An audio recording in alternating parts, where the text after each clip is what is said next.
Hyvää huomenta leirikansa ja kaikki te siellä ruudun toisella puolella. Tänään startattiin leiripäivä numero 3.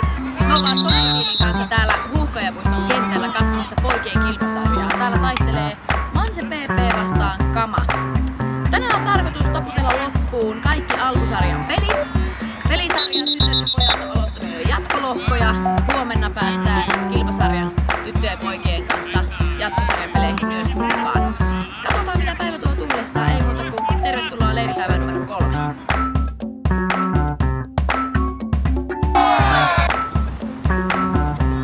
Hieno Eli! Siellä on vaikeeta!